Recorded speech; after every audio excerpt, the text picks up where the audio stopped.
So hello and welcome back. Today I'll be talking about imaging in the diagnosis of non-fibrotic interstitial lung disease without an apparent cause. This will be part 14.2D in an approach to chronic dyspnea. This will include a discussion on the imaging of lymphocytic interstitial lung disorders, specifically lymphocytic interstitial pneumonia. We'll compare the imaging findings of lymphocytic interstitial pneumonia to non-specific interstitial pneumonia and organizing pneumonia. Then we'll talk about the spectrum of imaging findings in pulmonary disorders with lymphocytic infiltrate. Under this, we'll talk about non-malignant disorders, that is follicular bronchiolitis and pulmonary nodular lymphoid hyperplasia. So prior to going into the topic at hand, I'll just like to highlight that I'm not going to be discussing malignant lymphoid disorders because I have already discussed them in comparison to angiocentric granulomatous lesions in a previous video in the same series. Naturally, without a biopsy, you cannot be sure that it is a malignant lymphoid disorder. However, these entities that I'm going to be discussing in this video have very specific imaging findings and can therefore be suspected just based on imaging, even without histopath right off the bat. So lymphocytic interstitial pneumonia. LIP forms a mechanistic continuum with NSIP and organizing pneumonia. Thus, they can share many imaging findings. So we'll compare them head to head. In terms of craniocaudal distribution, because of the same pathophysiology, all three disorders are diffuse but predominantly show a peribronchovascular more than lower lobe predominance. In terms of radial distribution, they are axial more than peripheral, that is, they are peribronchovascular, and lymphocytic interstitial pneumonia as well as non-specific interstitial pneumonia can at times show subpleural sparing, which when present in case of NSIP allows it to be differentiated from UIP. With organizing pneumonia, there is axial and peripheral involvement, and it is very unusual for there to be any subpleural sparing. Common findings that you get in lymphocytic interstitial pneumonia and non-specific interstitial pneumonia are ground glassing as well as septal thickening. Ground glassing is more suggestive, as I've discussed previously, of cellular variants of NSIP, whereas septal thickening and fibrosis would indicate progression to fibrotic NSIP. Organizing pneumonia is basically a consolidative process, and therefore the predominant finding is consolidation. With lymphocytic interstitial pneumonia, there are three relatively specific imaging findings that may coexist. The first is what is most often talked about, which is peribronchovascular cysts. These can at times have mural nodules, that is, nodules that are present in the wall of the cyst, representing actually a tertiary lymphoid tissue developing in the wall of the cyst. There can be pulmonary nodulosis, that is either in centrilobular or random distribution, and there could be mediastinal lymphadenopathy, although obviously very significant asymmetric large mediastinal lymphadenopathy would indicate an underlying malignancy rather than LIP. As I said, with non-specific interstitial pneumonia, there may be subpleural sparing. This again helps us to contrast it from the findings in UIP pattern ILD.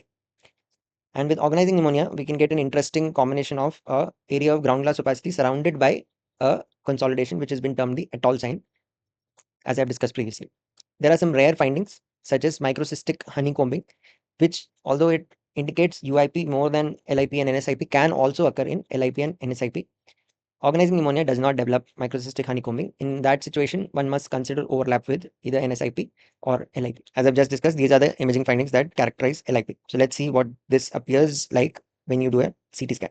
So I prefer to use a coronal cut section to visualize these findings. What we find here are notable cystic changes that are showing a basal as well as a peribronchovascular distribution with significant ground glass opacities surrounding the cyst with some degree of apical sparing. So there's a little bit of apical sparing here. So in Sjogren syndrome, patients can develop cysts that are indistinguishable from those in LIP on radiology, but they show only macrophage infiltration on histopath. So this brings us to the other thing that one often gets wrong about Sjogren syndrome and LIP. Not all cystic pulmonary lesions in primary Sjogren syndrome represent a lymphocytic interstitial pneumonia. There are four other possibilities that may arise. The first is a macrophage infiltration with secondary matrix metalloproteinase production resulting in cyst formation. This is without significant lymphocytic infiltrate and therefore is not LIP. Second is an extranodal marginal zone lymphoma that can develop as a complication of long-standing Sjogren syndrome. Third is amyloidosis, that is naturally AL amyloidosis. The prevalence of multiple myeloma is higher among patients with primary Sjogrens as compared to the general population. So naturally, they can also develop complications of multiple myeloma. The last is an opportunistic infection in the context of therapeutic immunosuppression. Although this is uncommon in Sjogren syndrome, when it does occur, this naturally represents pneumocystis jirovecii pneumonia. This we'll talk about more when we talk about cystic lung diseases in our series on an approach to chest pain. Now, the spectrum of imaging findings in pulmonary disorders with lymphocytic infiltrate also includes two non-malignant disorders, that is follicular bronchiolitis, and that needs to be distinguished from nodular lymphoid hyperplasia. Then we have malignant disorders, which I'm not going to go into in this talk. As I've discussed previously, the secondary lymphoid organs within the lungs can include your mediastinal lymph nodes and BALT, that is bronchus-associated lymphoid tissues that line the walls of the bronchi. Additionally, you can have ectopic tertiary lymphoid tissue formation due to chronic immune activation, as would occur in primary Sjogren syndrome. These secondary lymphoid organs, when they are affected by a infiltrative lymphocytic process, can show hilar lymphadenopathy in the case of mediastinal lymph nodes, pulmonary nodular lymphoid hyperplasia in the case of bronchus-associated lymphoid tissue, and follicular bronchiolitis in the case of your tertiary lymphoid tissues that is developed ectopically. So let us just fill in the table and understand the findings that are likely to occur in pulmonary nodular lymphoid hyperplasia as well as follicular bronchiolitis. Naturally, the presence of mediastinal lymphadenopathy is unlikely to be very significant in either of these disorders, although it is commonly present. So it is usually symmetric and subcentimetric. So naturally, the mediastinal lymphadenopathy is likely to be present in both these disorders, but it is likely to be symmetric and subcentimetric.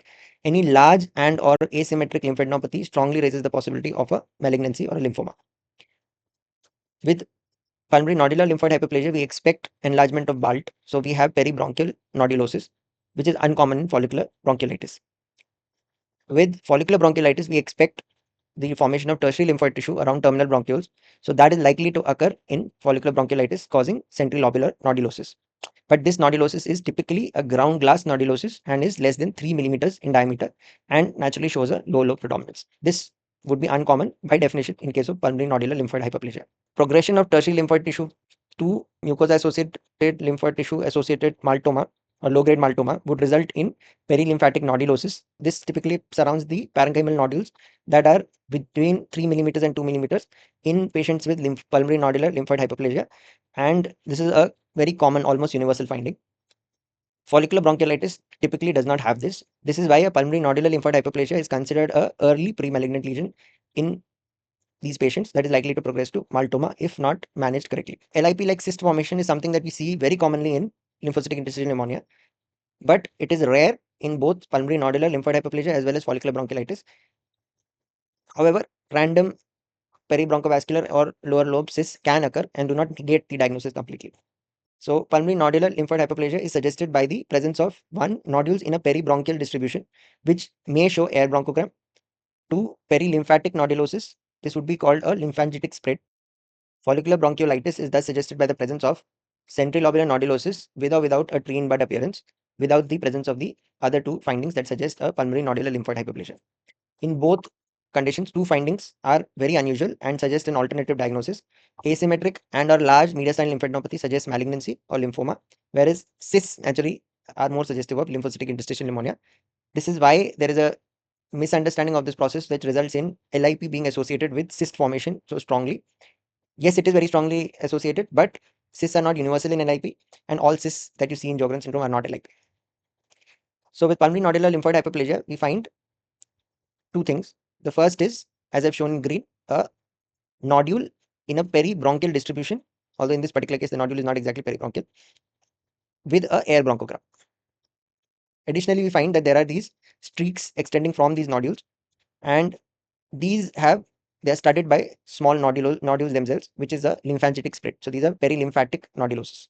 This is also found, as we've discussed previously, in sarcoidosis and with lymphangitic spread in malignancies, that is solid malignancies of the lung. Follicular bronchiolitis is characterized by the presence of a central lobular nodulosis, but as I've just discussed, such nodulosis should be less than 3 millimeters and should be ground glass. These nodules, however, could extend into one another and give a tree in bud appearance. So in this short discussion, I've covered the following topics. We've talked about lymphocytic interstitial lung disease, specifically lymphocytic interstitial pneumonia, and we compared the imaging of LIP with non-specific interstitial pneumonia as well as organizing pneumonia.